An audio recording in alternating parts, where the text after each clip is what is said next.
ಯಾವ ರಾಜ್ಯದಲ್ಲಿ ಇಂಥ ದುರ್ಘಟನೆ ಆಗಿತ್ತು ಅದಕ್ಕೆ ಸಂಬಂಧಪಟ್ಟಂತೆ ಈಗ ಮೃತದೇಹ ತರ್ತಾ ಇದ್ದಾರೆ. ಈಗ ಆ ವಿಚಾರಕ್ಕೆ ಸಂಬಂಧಪಟ್ಟಂತೆ ನೀವು ಬಂದಿದ್ದೀರಿ ಏನಂತ? ಹೌದು, ಭಾಳ ಆಗ್ಬಾರ್ದಿತ್ತು ಇಂಥ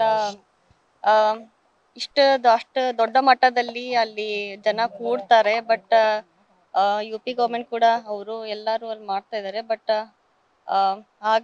ಆಗೋಗಿದೆ. ಸೊ ನಾವು ಅವರು ಫ್ಯಾಮ್ಲೀಸ್ಗೆ ದೇವರು ನೋವನ್ನು ಭರಿಸುವಂಥ ಶಕ್ತಿ ಕೊಡ್ಬೇಕಂತ ನಾವು ಕೇಳ್ಕೊತೀವಿ. ಈಗ 2 ಬಾಡಿಗಳ ಇಲ್ಲಿ ಬೆಳಗಾವ ಏರ್ಪೋರ್ಟಿಗೆ ಬರ್ತಾ ಇದ್ದಾವೆ.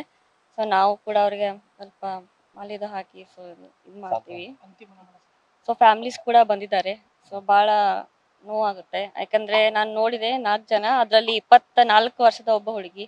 ಸೊ ಈಗ ತಾನೇ ಸ್ವಲ್ಪ ಕಾಲೇಜ್ ಅದು ಮುಗಿಸಿರ್ತಾರೆ, ಇನ್ನೂ ಜೀವನ ಭಾಳ ದೊಡ್ಡದಿದೆ. ಸೊ ಅದಕ್ಕಾಗಿ ನಾವು ಅವ್ರ ಫ್ಯಾಮಿಲಿ ಜೊತೆ ನಾವು ಯಾವತ್ತೂ ಇರ್ತೀವಿ ಅಂತ ಹೇಳಿ. ಉತ್ತರ ಪ್ರದೇಶ ಸರ್ಕಾರದ ವೈಫಲ್ಯ ಏನು ಕಾಣುತ್ತಾ ಮೇಡಮ್?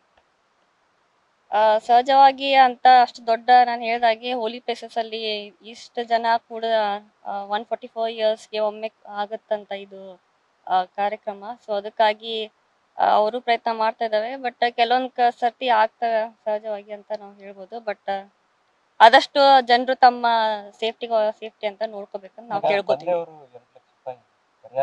ಹೌದು, ಅನೌನ್ಸ್ ಮಾಡಿದ್ದಾರೆ. ಒಬ್ಬೊಬ್ಬ ಒಂದೊಂದು ಫ್ಯಾಮಿಲೀಸ್ಗೆ ಕೊಡ್ತೀನಿ ಅಂತ ಹೇಳಿದ್ದಾರೆ ತಂದೆಯವರು. ಅದೇ ತಂದೆಯವರು 2 ಲಕ್ಷ ಈಚ್ ಫ್ಯಾಮಿಲಿಗೆ ಕೊಡ್ತೀನಿ ಅಂತ ಅನೌನ್ಸ್ ಮಾಡಿದ್ದಾರೆ ಪರಿಹಾರದಲ್ಲಿ. ಸರ್ಕಾರದಿಂದ ಕೊಟ್ಟಿಲ್ಲ ಮೇಡಮ್, ಅದರ ಸ್ವಂತ ಇದರಿಂದ ಕೊಡ್ತಾ ಇದ್ದಾರೆ. ಎಸ್, ವೈಯಕ್ತಿಕವಾಗಿ. ಮೇಡಮ್, ಸರ್ಕಾರದ ಒಂದು ಜವಾಬ್ದಾರಿ ಇರುತ್ತೆ ಅಂತ ಸಂದರ್ಭದಲ್ಲಿ ಕೇಂದ್ರ ಸರ್ಕಾರ ಘೋಷಣೆ ಅಲ್ಲಿ ಉತ್ತರ ಪ್ರದೇಶ ಸರ್ಕಾರ ಘೋಷಣೆ ಮಾಡಿದೆ.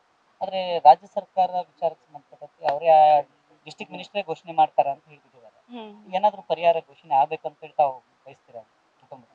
ಖಂಡಿತವಾಗಿ CM ಸರ್ ಇಂದ ನಾವು ಕೂಡ ಡೈರೆಕ್ಷನ್ ವೇಟ್ ಮಾಡ್ತೀವಿ.